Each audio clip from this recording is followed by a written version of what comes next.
ቡና ለብዙዎቻችን የጠዋት ንቃታችን ነው። ያ አስገራሚ መዓዛውና የሚሰጠን ከፍተኛ ንቃት ቀናችንን በደስታ እንድንጀምር ያደርገናል። ነገር ግን አንድ አስደንጋጭ እውነታ ልንገራችሁ። ያ የምትወዱት ቡና በዝምታ ሰውነታችሁን እየጎዳው ሊሆን እንደሚችል አስባችሁ ታውቃላችሁ? ብዙዎቻችን ቡና ለጤና ይጠቅማል የሚለውን ብቻ እንሰማለን። ነገር ግን ሰውነታችን አቁም፣ አልቻልኩም እያለ የሚጮህባቸውን ጥቃቅን ምልክቶች ችላ እንላቸዋለን።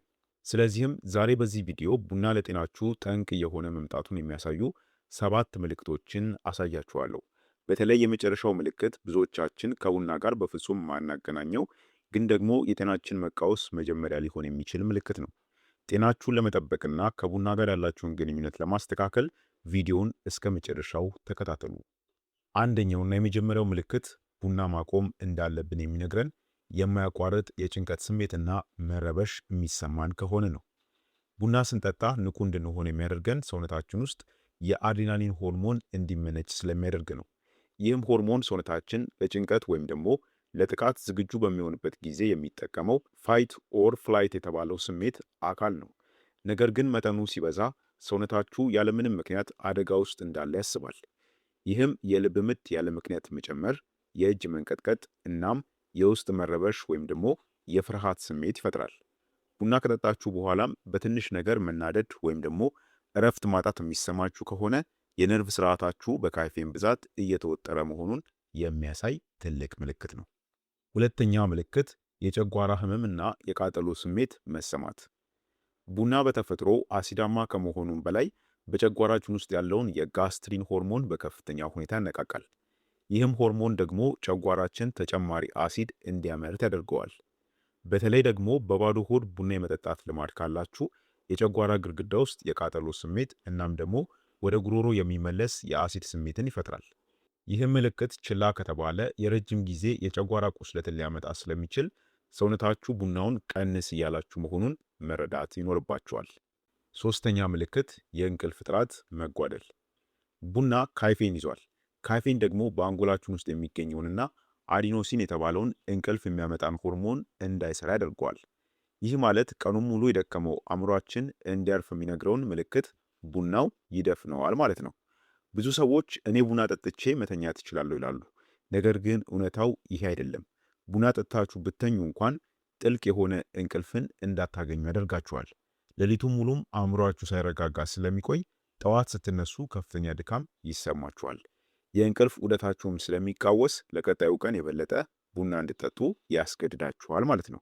ስለዚህ ከመተኛታችሁ ከ6 እና 8 ሰዓት በፊት ቡና መጠጣት ካላቆማችሁ ሰውነታችሁ በበቂ ሁኔታ ማረፍ አይችልም ማለት ነው። ስለዚህ የእንቅልፍ ጥራታችሁን የሚቀንስ ይሆናል ማለት ነው። በዚህ አማካኝነት የእንቅልፍ ጥራት መጓደል የሚታይባችሁና የሚከሰትባችሁ ከሆነ ሰውነታችሁ ቡናን ማቆምና መቀነስ እንዳለባችሁ እየነገራችሁ መሆኑን ልትረዱት ይገባል ማለት ነው።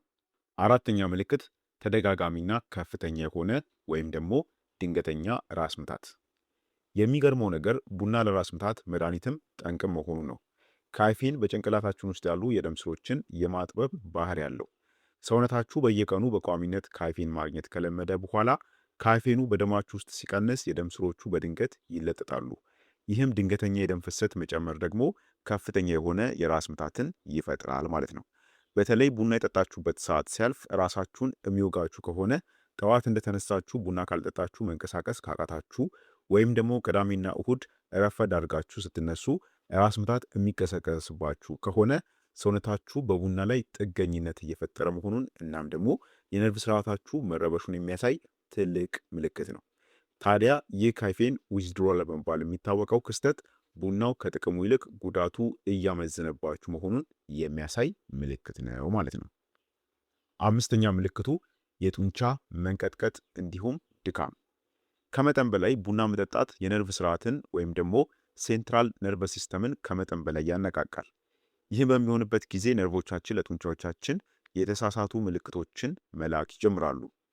በተለይ እነዚህ ነገሮች ካስተዋላችሁ ቡና እየጎዳችሁ ነው ማለት ነው። አንደኛ የአይን ጥቅሻ መብዛት። ይህ ማለት ያለምንም ምክንያት የአይናችሁ ቆብ ሲርገበገብ የምታስተውሉ ከሆነ። ሁለተኛ የእጅ መንቀጥቀጥ። አንድ ነገር ለመያዝ ስትሞክሩ ወይም ደግሞ እጃችሁን ስትዘረጉ የሚታይ መንቀጥቀጥ ካለባችሁ። ሶስተኛ ደግሞ የጡንቻ መኮማተር ነው። በተለይ በእግር ወይም ደግሞ በእጅ ጡንቻዎቻችሁ ላይ የሚታይ ድንገተኛ መኮማተር ካለ ይህ ቡና የጎዳችሁ መሆኑን የሚያሳይ ምልክት ነው ማለት ነው። በተጨማሪም ቡና ዳዩሬቲክስ በመሆኑ ይህ ማለት ሽንትን ስለሚያስመጣ እንደ ማግኒዥየም እና ፖታሽየም ያሉ ለጡንቻ ጤና ወሳኝ የሆኑ ማዕድናትን ከሰውነታችን ጠርጎ እንዲወጡ ያደርጋቸዋል ማለት ነው። የእነዚህ ማዕድናት እጥረትም ደግሞ ለጡንቻዎቻችን መዛልና መንቀጥቀጥ ዋነኛ ምክንያት ይሆናል ማለት ነው። ስድስተኛ ምልክት የደም ግፊት መጨመርና የልብ ምት መዛባት ነው። ምንም እንኳን ቡና ለረጅም ጊዜ የደም ግፊት ህመምተኛ ያደርጋል የሚለው ጉዳይ በሳይንቲስቶች ዘንድ አሁንም ክርክር ቢኖርበትም ካፌን ከጠጣም በኋላ ባሉት ጥቂት ሰዓታት ውስጥ ግን የደም ግፊታችን በከፍተኛ ሁኔታ ከፍ እንደሚያደርገው የታወቀ ነው። ይህ ምልክት የሚታየውም በሚከተሉት መንገዶች ነው። አንደኛ፣ የልብ ትርታ ይሰማል። ዝም ብላችሁ ተቀምጣችሁ ሳለ ልባችሁ እንደ ከበሮ ሲመታ ወይም ደግሞ ሲፈጥን የሚሰማችሁ ይሆናል። ሌላው የትንፋሽ ማጠር ነው። ቀላል እንቅስቃሴ ስታደርጉ ወይንም ዝም ብላችሁ ሳላችሁ ትንፋሻችሁ ሊቆራረጥ ይችላል። ሌላው ደግሞ ድንገተኛ የሆነ የራስን ማዞር ነው። ቡና ከጠጣችሁ በኋላ የደም ግፊታችሁ በድንገት ስለሚጨምር የመባዘን ወይም ደግሞ ራስን የማዞር ስሜት ይሰማችኋል ማለት ነው። ሰውነታችሁ ለካፌን ያለውን ስሜታዊነትም ከፍተኛ ከሆነ ልባችሁ ካፌኑን ለመቋቋም ከመጠን በላይ እየደከመ መሆኑን የሚያሳይ ምልክት ነው ማለት ነው። ሰባተኛና በስተመጨረሻ ሰውነታችሁ ቡና ማቆም እንዳለባችሁ ወይም መቀነስ እንዳለባችሁ የሚነግራችሁ ምልክት ድንገተኛ የኃይል መሟጠጥ ነው። ይህ ምልክት በጣም ሸዋጅ የሚባል ወይም ደግሞ ተንኮለኛ የሚባል ምልክት ነው። ብዙዎቻችን ቡና የምንጠጣው ኃይልና ንቃት ፍለጋ ቢሆንም ቡናው ግን በተቃራኒው የበለጠ እንድንዝል ሊያደርገን ይችላል። ይህ ታዲያ እንዴት ይሆናል ካላችሁ፣ አንደኛ የንቃት መጥፋት ነው። ካፌን በደማችን ውስጥ እያለ ንቁ እንድንሆን ያደርገናል። ነገር ግን የካፌኑ ኃይል ማለቅ ሲጀምር ሰውነታችን ውስጥ ተከማችቶ የነበረው ድካም በድንገት አእምሯችን ላይ ይረጫል ማለት ነው። ሌላኛው ከፍተኛ ዝለት ነው። በዚህ ጊዜ ቡና ከመጠጣታችሁ በፊት ከነበረው በበለጠ ከፍተኛ የሆነ የድካም የመተኛት ፍላጎት እናም ደግሞ የሐሳብ መበታተን ይሰማችኋል። ሌላው ሱስ ሲሆን ይህንን ድካም ለማሸነፍም ደግሞ ሌላ ሲኒ ቡና ትጠጣላችሁ። በዚህ ጊዜ ሰውነታችሁ በራሱ ኃይል ማመንጨት ያቆምና በቡና ላይ ብቻ ጥገኝነቱን ያደርጋል ማለት ነው። ስለዚህ በዚህ መልኩ ጉዳቱ የሚታይ ይሆናል ማለት ነው። ይህ ማለት ቡና ጠጥታችሁ ኃይል እንዲያጥራችሁ የሚያደርገው በእነዚህ ምክንያቶች ነው ማለት ነው። ታዲያም ያለ ቡና መንቀሳቀስ ካቃታችሁ ወይም ደግሞ ቡና ከጠጣችሁ ከጥቂት ሰዓታት በኋላ አለቀልኝ የሚያስብል ድካም የሚሰማችሁ ከሆነ ሰውነታችሁ በካፌኑ አዙሪት ውስጥ እየተሰቃየ መሆኑን የሚነግራችሁ የመጨረሻው የማስጠንቀቂያ ምልክት ነው ማለት ነው። ስለዚህ ይህንን ምልክትም ፈጽሞ ችላ እንዳትሉት ማለት ነው። ስለዚህ እስካሁን የተመለከትናቸው እነዚህ 7 ምልክቶች ሰውነታችሁ ቡናን መቀነስ እንዳለባችሁ ቢቻል ደግሞ ማቆም እንዳለባችሁ የሚያሳዩ ምልክቶች ናቸው ማለት ነው። ታዲያ መፍትሄው ምንድን ነው ማለታችሁ አይቀርም። እነዚህ ምልክቶች በራሳቸው ላይ ካስተዋላችሁ መደናገጥ አያስፈልጋችሁም። መፍትሄው ቡናን ለዘላለም መተው ሳይሆን ከቡና ጋር ያለንን ግንኙነት በጤናማ መንገድ ማስተካከል ነው። ታዲያ ጤናችሁን ለመመለስ አሁን የምነግራችሁን 3 ቀላል ማስተካከያ እርምጃዎችን መተግበር አለባችሁ። አንደኛና የመጀመሪያው መጠኑን መቀነስ ነው። በቀን የምትጠጡትን የቡና ሲኒ ብዛት ቀስ በቀስ በመቀነስ ወደ 1 እና 2 ሲኒ መወሰን ይኖርባችኋል። ሌላኛው በሁለተኛ ደግሞ ትልቁ ነጥብ ምንድነው? ሰዓቱን መምረጥ አለባችሁ። ከቀኑ 8 ሰዓት በኋላ ቡና አለመጠጣትን ልምድ ልታደርጉ ይገባል። ይህም ሰውነታችሁ ካፌኑን አጥቦ እንዲያስወጣውና ማታ ላይ ሰላማዊ እንቅልፍ እንድታገኙ ይረዳችኋል ማለት ነው። ይህ የተባለበት ምክንያት ቡና በሰውነታችን ውስጥ ከ8 እስከ 9 ሰዓት የመቆየት ልምድ ስላለው ነው። ስለዚህ ቀድማችሁ ከቀኑ 8 ሰዓት በኋላ ቡና መጠጣትን ማቆም አለባችሁ ማለት ነው። ሌላው በሶስተኛ ትልቁና ወሳኝ ነጥብ ውሃ መጠጣታችሁን አትዘንጉ። ለእያንዳንዱ ሲኒ ቡና 1 ብርጭቆ ውሃ ተጨማሪ መጠጣት ካፌኑ የሚያመጣውን ድርቀትና መረበሽን ይቀንስላችኋል። ስለዚህ እነዚህን 3 መንገዶች ወይም ደግሞ 3 መፍትሄዎችን በመከተል ቡናን በጤናማ መንገድ መጠቀምና መጠጣት ትችላላችሁ ማለት ነው።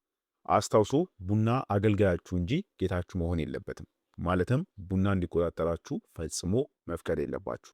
ስለሆነም ይህ ቪዲዮ ጠቃሚ ሆኖ ካገኛችሁት ለጓደኞቻችሁና ለቤተሰቦቻችሁ እንዲደርስ እንዲሁም ደግሞ ለምትወዷቸው ሰዎች ሼር አድርጉልኝ።